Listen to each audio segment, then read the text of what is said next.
But just thinking about sort of design and entrepreneurship in the big corporate environment, particularly retail, I just wondered what you both feel are the biggest challenges for retailers to make innovation happen, particularly on your definition of innovation, Greg, which is more focused than I think the word is now commonly used. But maybe Lisa, I don't know if you want to start with that. I think in corporate world, innovation is scary.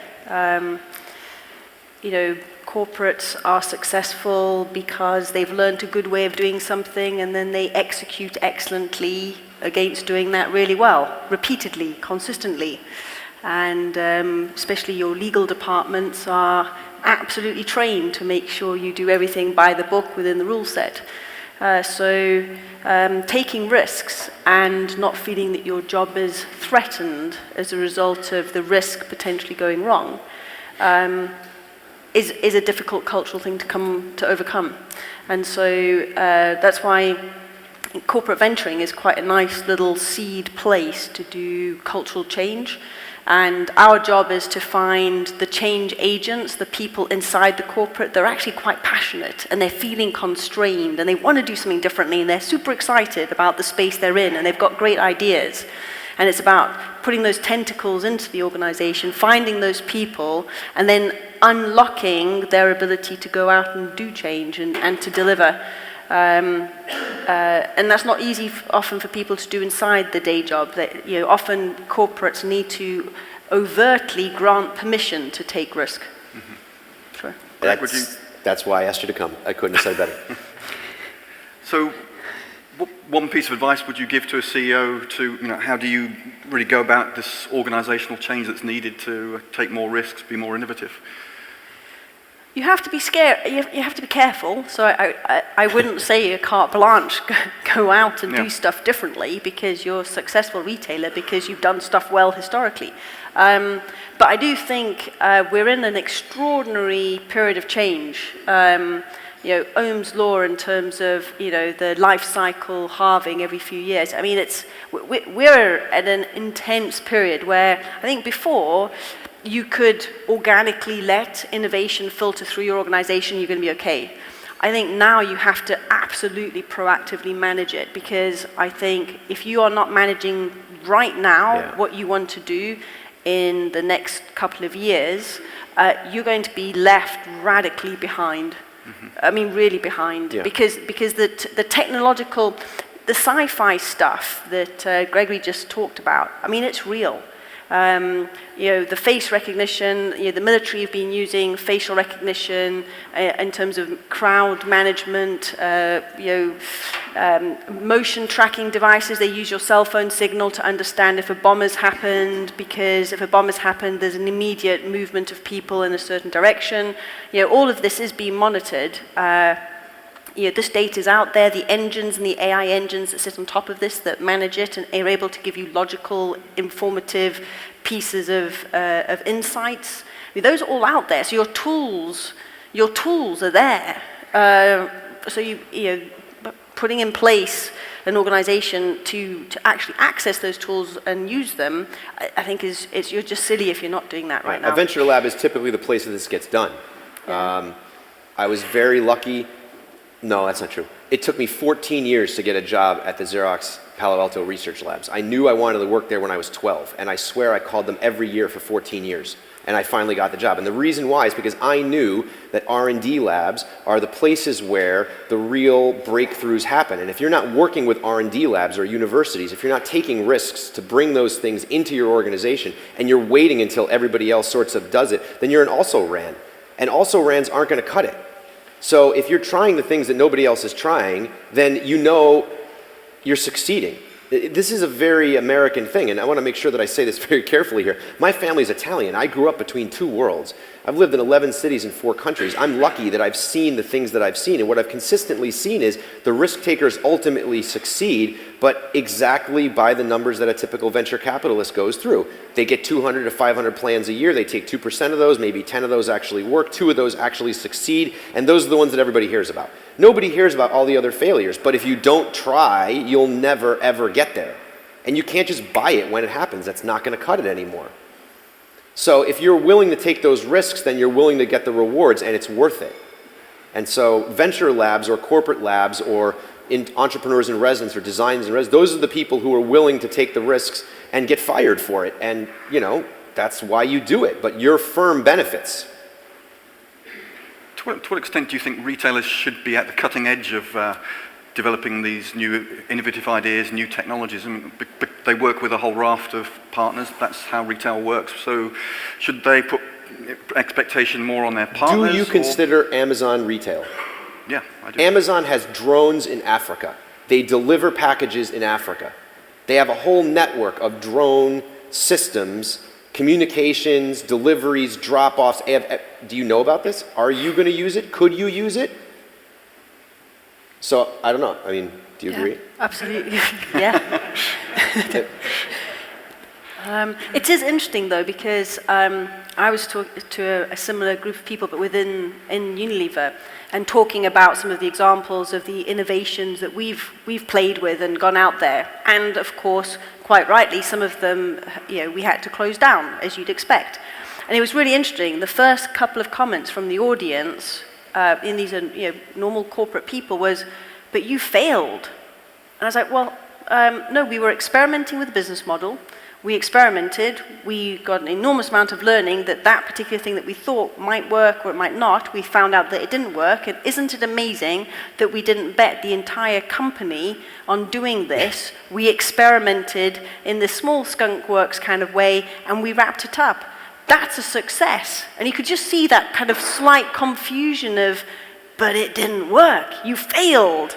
And I think that you really have to overcome that there's, and using words like skunk works, venture lab, you create a space, you create permission where failure is actually expected, and therefore the handcuffs come off and creativity can really be embraced. Yeah, because last time I checked, I mean, maybe there's one person or two people in the room that have an arranged marriage, but I guarantee you that a lot of people in this room that are married had a whole bunch of failures before they got married to make sure that was the one they wanted to marry.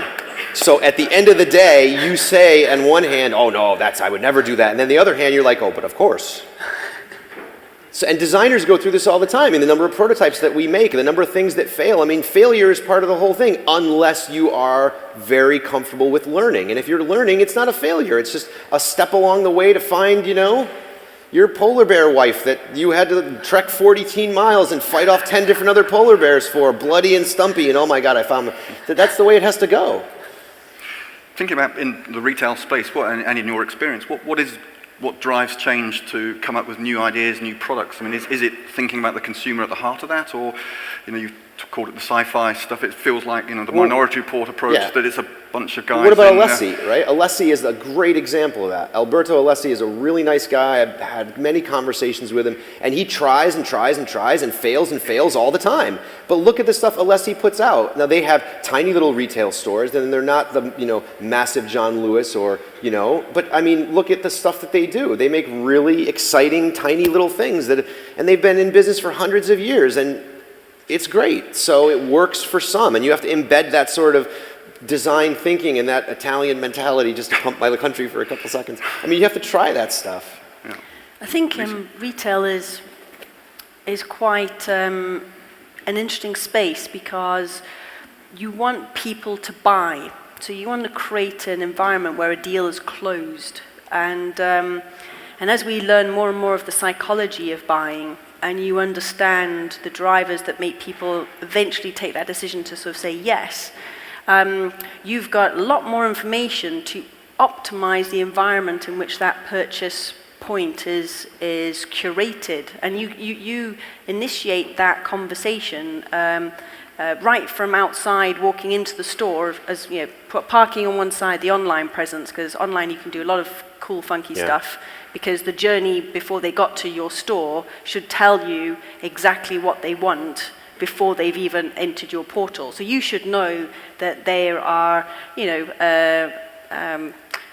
maybe a stay-at-home mum or a working mum with X number of kids, with a husband that's 4, 5, 6 years older or 2, 3 years younger. You should know that she's into climbing. You should know Which Amazon and Google know everything already about. Yeah, you as a store owner should know your customer like that. You should know that when they enter your store, that the likely thing is that she last bought, I don't know, widget X, and it has a lifetime of 2.5 years. It's about to expire, therefore offer it up to her.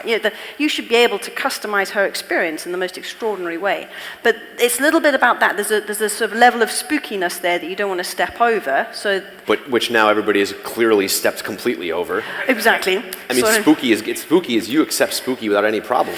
Well, I think. I mean, do you know how much your phone knows already? I know. So you have to manage the spooky factor.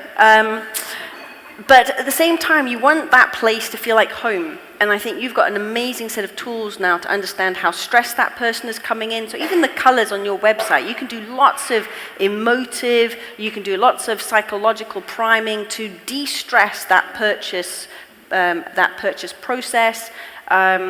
And make it a place where people want to reside. It's welcoming. You feel happy, you feel secure, you feel like you're in a trusted space. So trusted people know stuff about you versus stalker scary person. Look at the success stories, right? You got Muji in Japan, an incredible design aesthetic.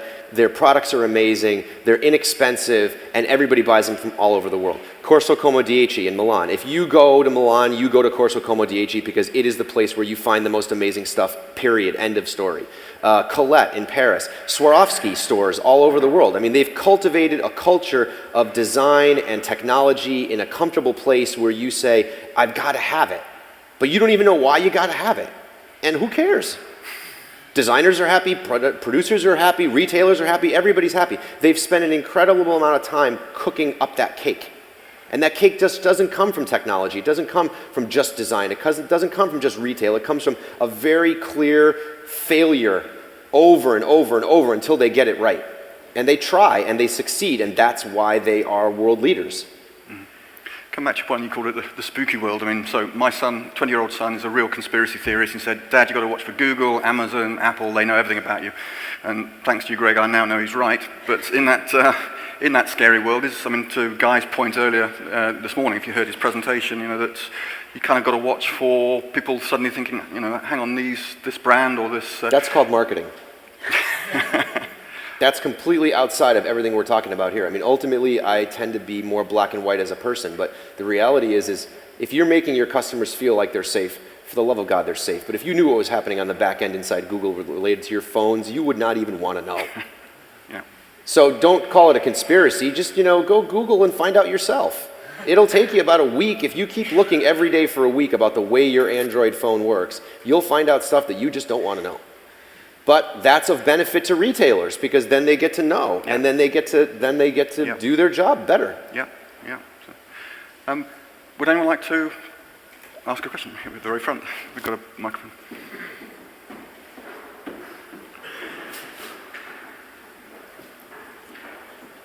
It's a very exciting world in the next few years from what you say, but the thing that is wholly unexciting for me is I think most people, if not everybody's very busy in this room, and they hate queuing. And when you go to the shops, you have to queue. So, is that being looked at? And how long will it be in the future where I do not have to queue for 15 minutes to buy an item?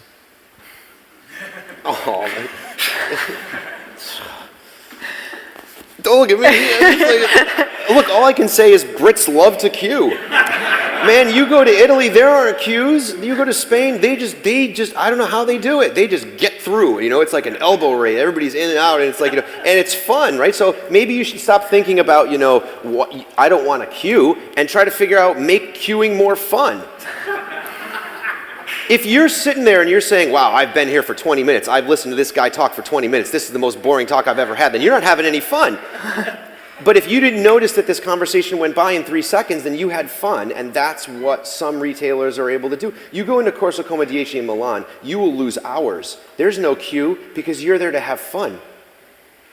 If I have to buy groceries in Sainsbury's, the truth is I'm in and out pretty quick. What is long? What is I'm not having fun? Ask yourself different questions. And also, you also have to think about what kind of person is in the store, what is the item that they need to get in store that they haven't got online and haven't delivered to themselves online. Yeah, you get smart refrigerators now that'll deliver things via drone. You won't have to even go outside your house sooner or later. So, yeah. We have a couple more questions down here. Oh, microphone there. Now, starting after lunch, you might get people indigestion, which is a health and safety issue, but that's a different story. Especially when you're playing Zeppelin. But my question is more related to people like Unilever and Lisa here, in big companies with boards of directors who still write out checks and stuff like that.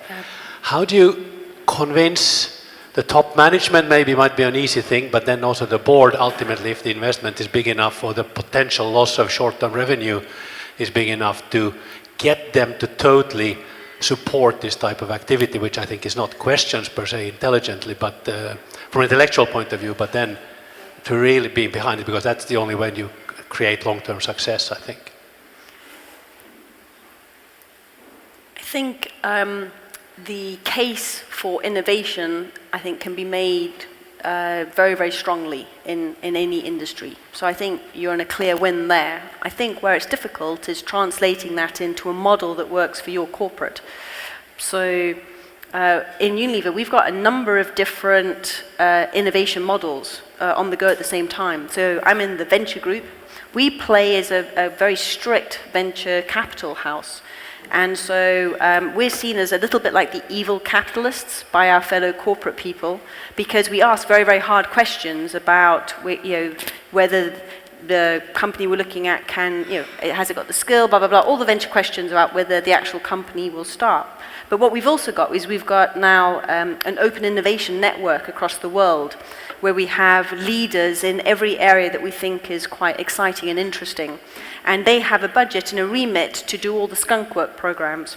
Which the board approves, because, yes. Yeah, you go in there with that.